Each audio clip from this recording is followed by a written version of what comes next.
Welcome to the deep dive. You're with us because you want to get smart, fast on some really fascinating topics without getting totally overwhelmed. That's the goal. Quick insights, deep understanding. And today we're tackling a big one, Allan Kardec's Genesis.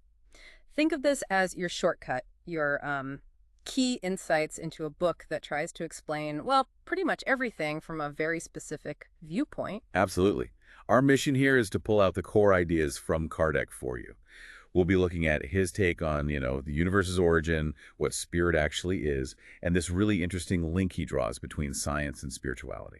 Yeah, it's not just old theories, is it? He's grappling with stuff we still think about, good versus evil, the Earth's history, what miracles might be. Exactly. He covers a huge range, the birth of stars, planets, different interpretations of the biblical Genesis, those phenomena we often call miracles. It's quite ambitious. So let's jump right in. What's the absolute sort of bedrock idea in Kardec's Genesis, the starting point? Okay, so at its core, Kardec's argument is that the universe runs on two fundamental elements, or forces, if you like, the spiritual and the material. Spiritual and material. Yeah, and he Well, believed that a lot of things that seem mysterious or inexplicable actually become understandable once you grasp the interaction, the constant interplay yeah. between these two realms. Okay, so it's not strictly one or the other, not just physics, not just supernatural stuff, but a mix, like two sides of the same coin. That's a great way to put it, yeah. Spiritism, as Kardec lays it out, really tries to bridge that gap we often see between, hard scientific data and the spiritual dimension. Which traditional views sometimes struggle with, right? They often do, yeah. Yeah. Sometimes dismissing one for the other. Kardec offers a kind of framework where both are real, both have influence. Now, when you say spiritual, the word revelation often comes up in religious contexts. How does Kardec position Spiritism there? Is it a revelation? Good question. He's very clear on this.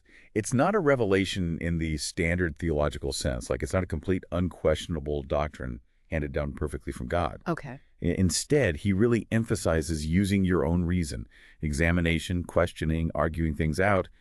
It's more an invitation to investigate. So not blind faith, then?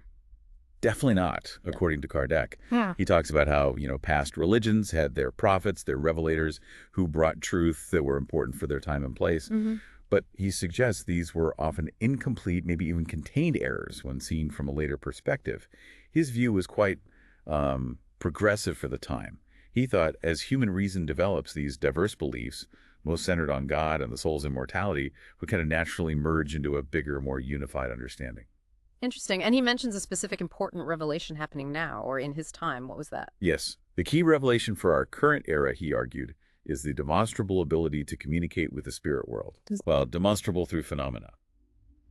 He felt that while the idea itself is ancient, our time has the potential to strip away the superstition and understand the actual natural laws behind it. So getting at the how it works, not just accepting it as magic or something. Exactly that. By studying concepts like the paraspirit, you can think of it almost like a spirit's semi-material or energetic body. Okay.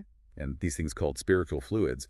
Kardec believed we could find rational explanations for phenomena like, say, second sight, telepathy, maybe some forms of somnambulism, apparitions, certain kinds of healings. Wow, okay. Stuff usually labeled paranormal. Right. Spiritism's aim, he said, is to show these aren't violations of natural law, but expressions of laws we just don't fully understand yet. They operate within the natural order. That's a pretty bold claim to bring the seemingly supernatural into the realm of the natural. It is. And he argued that by doing this, Spiritism actually reduces superstition.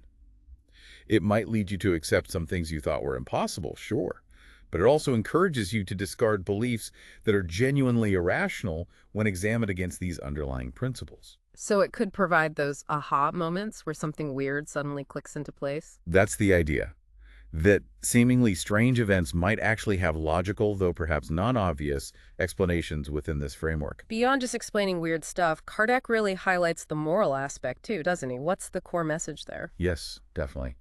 The moral engine of Spiritism, as he presents it, is really its focus on the consequences of our actions, good and evil, and the consolation it offers. Consolation how? Through the belief in a future life, the continuity of the self, and the possibility of reconnecting with loved ones who've passed on. And a key idea is that nothing you gain intelligence, knowledge, moral understanding is ever truly lost. It carries forward. So it's about understanding the cosmos, yes, but also living better, more meaningfully within it. That's right. Kardec actually links Spiritism to the consoler promised by Christ in the Gospels. The consoler. Yeah. He suggests Spiritism fulfills that role by bringing understanding, comfort, especially to those who are, suffering or feel left behind. He points to the Spirit's book as the work that really shifted Spiritism from just like curious experiments into a full-blown philosophical system. Okay, but someone might ask reasonably, if the moral lessons echo Christ's teachings, why do we need this new layer? Can't we just figure out morality ourselves? It's a fair point. Hmm. Kardec addresses it. He says, well, God did give us an innate guide to our conscience, the golden rule, basically. But the spirits, he argues, offer clarification, counsel, guidance, like seeking advice from wise people in everyday life. So not a replacement, but maybe a supplement. Kinda. They aren't here to hand us ready-made science or a totally new moral code, but to help us navigate, to understand better. He uses that analogy, the one about the shipwreck. Ah, yes. The shipwrecked travelers. He compares spirit communication to survivors reaching shore and letting those still at sea know they're okay. Even if the spirits communicating aren't necessarily perfect or all-knowing, their perspective from the other side offers comfort, reassurance about what lies ahead. Right. Okay, let's shift gears to the really big questions. God, creation. How does Kardec even approach something that huge? He starts very reasonably, I think, by acknowledging our human limits. We can't fully grasp God's inner nature, but he suggests we can look at what God must be, God's essential attributes, by observing creation and reason. Okay. And Then he introduces this concept of the universal cosmic fluid, or ether. This is proposed as the primitive fundamental matter, the generator of everything. the raw stuff of the universe. Exactly. And it's imbued with the fundamental forces, gravity, cohesion, all those things. And where is God in this picture? Everywhere. He uses the analogy of the spirit within the human body to illustrate God's pervasive presence throughout all of creation. He suggests that maybe mists of our own imperfection prevent less evolved spirits from perceiving God's full glory, but God is there, permeating everything. Which brings us to that perennial question. If God is good and everywhere, why is there evil? Right. Kardec is very clear. Spiritism does not say God created evil. He makes a distinction between evils that humans cause through their choices and things like natural calamities. Okay. And he suggests our limited view prevents us from seeing the full picture. What looks like evil from our standpoint might serve a purpose in the larger cosmic order that we just can't perceive yet. Plus, he argues, humans are given intelligence specifically to mitigate the effects of natural challenges. And free will comes into play again here. Absolutely. Free will is the engine of progress, but it also carries the potential for misuse, for choices that lead to suffering, what we call evil. Instinct guides us early on for self-preservation, but as intelligence grows, instinct weakens and choice becomes paramount. So evil can even be relative. Yes, relative to the spirit's level of advancement. What's understandable, maybe even expected from a child, isn't acceptable in an adult. He also brings in the idea of protector spirits, guides helping those who are less developed navigate their choices. What about animal instinct? It seems so perfect sometimes. He points to that. The wisdom, the uniformity of instinct across species, building nests, migrating, etc. He argues this points to a unified, intelligent cause, God's influence, rather than each species figuring it out independently through purely material means. Okay, so we've got the spiritual and material, God, evil. Now let's talk about science's role specifically in understanding Genesis, the beginning. How central is science for Kardec? Oh, absolutely crucial. He believed science was the key, really. That humanity couldn't properly grasp creation without the knowledge uncovered by astronomy, physics, chemistry, geology, and so on. These fields provided the essential pieces of the puzzle. And he wasn't afraid to address the conflicts, the apparent contradictions between science and, say, the biblical Genesis account. Not at all. He tackles it head-on. His fundamental position is, truth cannot contradict itself. So, if established scientific facts conflict with words attributed to God, then either those words weren't actually from God, or, more likely, they've been misunderstood or misinterpreted over time. He felt religion often shot itself in the foot by being too rigid. Exactly. He argued that inflexible dogma, which resists evidence, has damaged religion far more than scientific discovery ever could. He points to things like, the discovery of Earth's sphericity, the heliocentric model, the vastness of space. Yeah, things that completely changed our cosmic address. Right. They forced a radical shift away from a small, Earth-centered universe. He explains how constellations are just line-of-sight groupings, not actual structures, and really tries to convey the mind-boggling scale of space, which, let's be honest, is hard for any of us to truly wrap our heads around. And this immense universe, it all stems from that one cosmic fluid in his model. Yes, that's the idea. One primitive cosmic matter diversifying into all the substances we see, shaped and governed by underlying forces and laws. He uses this striking image like someone born in darkness suddenly seeing a vibrant world to show how limited purely philosophical speculation is without actual observation, without science. And creation isn't a one-off event. No, it's continuous. God is eternal, and creation is an ongoing process. Worlds, suns, galaxies are constantly forming, evolving, eventually dissolving, part of a grand dynamic cycle. He even gets into specifics about planet formation. He does. He talks about planets and moons likely forming from matter, condensing and separating from larger bodies like the sun. He even brings up a specific hypothesis about the moon, why it's shaped a certain way, and always shows us the same face, linking it to gravity and how its mass settled. Wow. But he always reminds us of the huge distances and the likelihood that life on other worlds, if it exists, is probably incredibly diverse, not just Earth clones. Okay, let's zoom in on our own planet. Kardec includes quite a bit on geology. Why was that so important for his Genesis? Well, geology was a relatively new science in his time, the 19th century, and it offered a physical record, a history written in stone, of Earth's formation. It provided a timeline based on evidence, which could then be compared to, say, the Genesis narrative. So he outlines the different geological periods. Yes, he walks through the sequence primitive, primary, transition, secondary, tertiary, diluvial, post-diluvial, describing the likely conditions of each. The initial incandescent state, the formation of granite, the first signs of life appearing, major geological upheavals. And the rock layers tell stories, like oceans where there's now land. Exactly. Sedimentary layers formed for water deposits show ancient seas. He paints a picture of early Earth as this hot mass with a thick, dense, probably opaque atmosphere, then the granite crust forming as it cools. And then life begins. In the transition period, he notes the appearance of the first simpler life forms, plants, basic marine animals. Then later, dramatic changes, like the disappearance of giant vegetation and animals, possibly due to atmospheric shifts or major cataclysms. So the geological record clearly shows a history much, much longer than a literal 6 days. Oh, absolutely. He continues through the periods, describing the rise of more complex aquatic life than land animals in the secondary period, the fracturing of the crust, creating mountains and valleys. The tertiary period brings mammals closer to modern forms, though often larger, than the diluvial period, marked by evidence of great floods and cataclysms. Does he discuss other scientific theories of Earth's formation? He does. He mentions Buffon's earlier ideas about Earth cooling down, but notes how later science showed inaccuracies. He presents the condensation theory, Earth forming from cosmic matter, as the view most aligned with scientific understanding at the time. He also tackles that somewhat esoteric idea of Earth having a soul, doesn't he? Yes, and dismisses it quite logically. He argues that life and intelligence seem linked. Given Earth's overall lack of, conscious activity compared to even a simple organism, if it had a soul, it would have to be incredibly rudimentary. So the idea of a complex thinking Earth soul didn't fit. What about the flood, the biblical one? He looks at the geological evidence and concludes it points more towards massive regional floods, perhaps in Mesopotamia, where the Genesis story likely originated, rather than a single global inundation covering the highest mountains. He also mentions long-term climate shifts and comets. Right. He touches on the slow wobble of Earth's axis, causing long climate cycles over millennia. And he addresses comet fears, popular then too, explaining they're mostly diffuse, gaseous bodies, and Earth's gravity would likely affect them more than the other way around.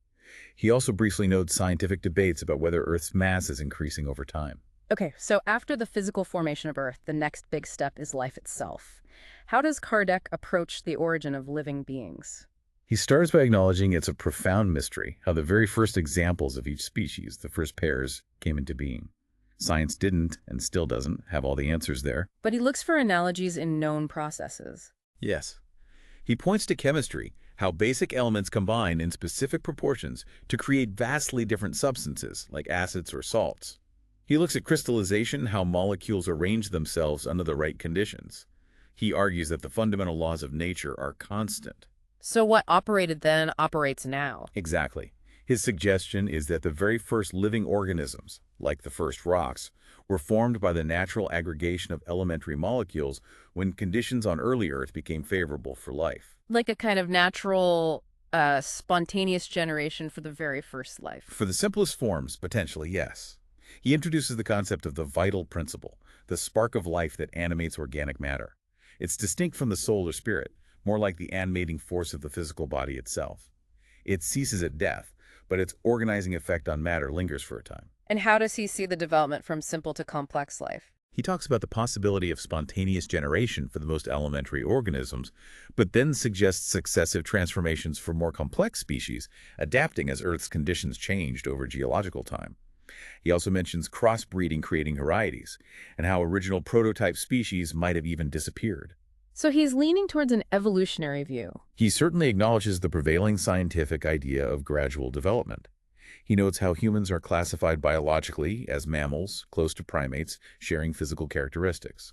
He sees this unbroken chain, from simple microbes to complex animals, suggesting a similar physical formation process for the human body. But he draws a line with humans. A crucial one. He emphasizes that while our physical body might be the last link in animality on Earth, the spiritual principle within us, our soul or spirit, elevates humans immeasurably beyond that physical form. Okay, that perfectly sets up the spiritual genesis. How does he define the spiritual principle? He basically says its existence is self-evident, because of its effects. Intelligence, thought, consciousness. These qualities are so different from plain matter, he argues, that they must originate from something distinct, something non-material, the spiritual principle. And spirits are Individualized spiritual principles, just as bodies are individualized portions of matter. So the spirit is the real us, the enduring part. That's the idea. The body is described as like a set of clothes, an envelope that wears out. The spirit uses it, learns through it, and then departs at death. The body's specific chemical makeup is less important than its function as this temporary vehicle for the spirit's journey. And how does the spirit connect to the body? You mentioned the paraspirit before. Yes, that's key. Incarnation, the process of a spirit entering a physical life, is the union of the spirit with the body. And this union is mediated, made possible by the paraspirit. This semi-material envelope. Exactly. Derived from that universal cosmic fluid we talked about. It's fluidic, ethereal, but still has a kind of semi-materiality. This allows the immaterial spirit to interact with tangible matter, and also with those intangible spiritual fluids. Kardec talks about forces that spirits can perceive and work with. Okay. And how does the progress of spirits relate to the progress of planets, like Earth? He proposes a strong link. The physical development of a world goes hand in hand with the moral and intellectual development of the spirits who inhabit it. He sees creation as continuous new worlds forming, new spirits being created, all progressing, though at different rates because of free will. So there's a whole hierarchy of worlds. Yes. Worlds at different stages of physical refinement and moral advancement. Earth, in this view, is relatively less advanced, still dealing with significant conflict and imperfection. How does he imagine the first humans arriving on Earth, spiritually speaking? He speculates they were likely spirits, who were themselves not very advanced, maybe coming from even less developed worlds or just beginning their journey. They incarnated into the available, somewhat primitive human bodies of the time. In the different races. He suggests these early spirits naturally grouped by affinity, by similarities in their nature and development, leading over time to the diverse physical types and moral tendencies we see across human populations. He notes progress hasn't been uniform, with some groups advancing faster intellectually or morally. This sounds like it relies heavily on reincarnation. Absolutely. Reincarnation is fundamental to his whole system. It's the mechanism for the soul's progression, learning through multiple lifetimes, multiple experiences, and importantly, not necessarily confined to just one planet. So Earth is like a school, maybe? A vast school, yes, Yeah. with many different grade levels, you could say, represented by the wide range of intelligence and morality we see. It offers countless opportunities for spirits to learn, grow, and overcome imperfections through repeated incarnations. He uses population figures to argue against the Genesis timeline for humanity, doesn't he? He does. He points out that the sheer number of people on Earth, even in his time, makes it highly improbable that humanity originated just a few thousand years ago, as a literal reading of Genesis might suggest. And the flood narrative again. Yes. He questions the idea of the entire human race being wiped out, except for Noah's family. He argues it would be impossible to repopulate the globe so quickly, especially given historical records from places like Egypt or India showing thriving civilizations before the supposed date of the biblical flood. What about spirits who resist progress, who stay focused on, well, evil? Kardec has a concept for that. As the world progresses morally, becoming predominantly good, spirits who persistently cling to negativity, who haven't learned their lessons, are essentially emigrated. Emigrated. Where to? To less advanced worlds. Worlds that are physically and morally suitable for their current state. There, they undergo further expiation, face consequences, continue learning, and maybe, paradoxically, even help kickstart the progress of the very primitive societies on those worlds. He uses an analogy for this. Yes, like a disciplinary company being sent to colonize a rough, undeveloped land. It's tough for them, but they bring certain skills. He connects this idea metaphorically to ancient myths of fallen angels or paradise lost, suggesting these might be symbolic memories of spirits being exiled to Earth from a better state due to their own failings. Okay, let's look directly at the biblical creation story now. Mosaic Genesis, the 6 days. How does Kardec try to square this with the science he's laid out? He analyzes the Genesis account verse by verse, but immediately flags inconsistencies with the geological record. For example, geology suggests the Earth's solid crust formed before plants appeared, whereas Genesis puts vegetation on day 3 before the sun on day 4. He notes geology starts with Earth's cooling and hardening, while Genesis starts with creating light and the firmament. He even playfully suggests maybe adding an initial astronomical period before day 1 to account for the cosmos forming. He also mentions the diluvial period isn't always seen as a distinct geological phase by scientists. But he does try to find correlations between the days and geological eras. He does, yes. It's an interpretation, of course. Roughly. Day 1, light-dark separation may be related to the primary period, Earth solidifying. Day 2, firmament waters, perhaps the transition period, oceans forming. Day 3, land vegetation, continuing the transition. Day 4, sun, moon, stars visible. Maybe the secondary period as the atmosphere cleared. Day 5, sea creatures, birds, perhaps the tertiary. And Day 6, land animals, humans, the later post-diluvial period. It's an attempt to see the Genesis account as a kind of poetic, maybe inspired, but not scientifically literal summary. Exactly. He argues the idea of 6 24-hour days was perfectly logical before we understood geological time and natural laws. But with scientific knowledge, a literal reading becomes untenable. What about classic sticking points, like light before the sun? His suggestion there is plausible, actually. A very young Earth likely had an extremely dense, cloudy atmosphere. Diffuse light might have penetrated before the disk of the sun itself became clearly visible from the surface. And Adam and Eve, paradise lost. He sees that symbolically, too. Very much so. The garden, the forbidden fruit, representing knowledge of good and evil, the development of moral choice, the serpent. He notes the Hebrew word translated as serpent had broader meanings. He views the whole narrative as using allegorical language, personifying God in ways the people of Moses' time could grasp. He questions the logic of creating Adam and Eve from nothing, with no prior experience. Yes, he finds it problematic. Yeah. How could they understand commands or the concept of death if they had no context? This leads him back to his alternative idea. Maybe Adam and Eve represent spirits who had lived before, perhaps on a better world, and were exiled to Earth. Which would reframe God's pronouncements about toil and childbirth. Exactly. Not as punishments created then, but as descriptions of the inherent conditions of life on a less advanced world like Earth, which they were now subject to. He even finds hints within Genesis itself, like Cain finding a wife and building a city after being exiled, that suggest other people existed beyond Adam's immediate family, implying Adam wasn't literally the first human. Okay, let's move to the final major topic, miracles. How does Kardec define a miracle, and how does Spiritism view them? He defines a miracle strictly, an event contrary to the established laws of nature, something truly exceptional, isolated, outside the normal order. So not just something unusual or impressive. No, he contrasts it with phenomena that are reproducible, even if amazing, like Benjamin Franklin flying a kite in a storm to draw electricity. That's science, understanding a law. But Joshua supposedly stopping the sun, that would be a miracle, a suspension of natural law. And his argument is that many things called miracles aren't actually violations of law. Precisely. He argues that spirit phenomena, things involving spirits, spiritual fluids, the perispirit, have happened throughout history, but were labeled supernatural because we lacked the framework to understand them. Spiritism, he claims, provides that framework, showing they operate under spiritual laws, which are just as natural as physical laws. So it demystifies them. That's the goal. By understanding properties of spiritual fluids, the paraspirit, and how spirits, especially more advanced ones, can interact with these, phenomena that seem impossible from a purely physical view become potentially explainable. The paraspirit is central here again. Very central. It's the go-between, the spirit's body in the spirit world, formed from that cosmic fluid. Its density and properties relate to the spirit's moral level, affecting their abilities.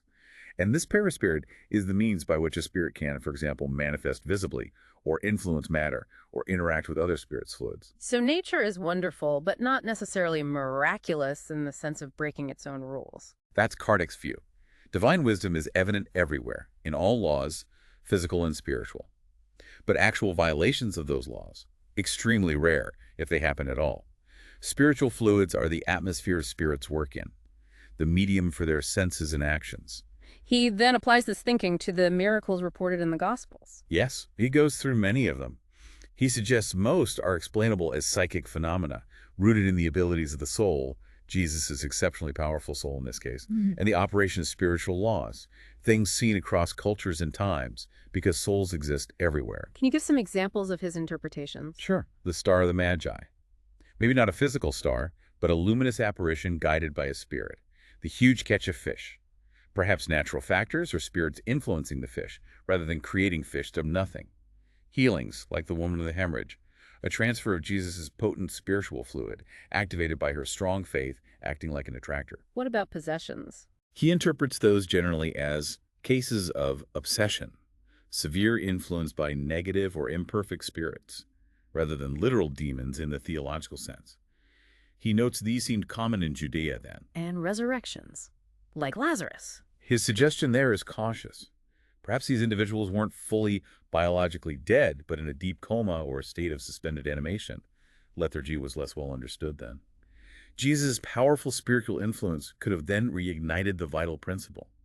He's not necessarily claiming to know for sure, but offering a possible explanation within natural spiritual law. Even Jesus walking on water. He offers possibilities, maybe supported by something unseen, maybe a temporary manipulation of gravity via fluidic forces, again working with laws, not breaking them. Often he also emphasizes the moral lesson being taught, like with the multiplication of loaves, suggesting it might be more allegorical about spiritual nourishment satisfying deeper hunger. So Jesus' real miracle wasn't suspending physics. According to Kardec, his greatest miracle was the revolution brought by his doctrine.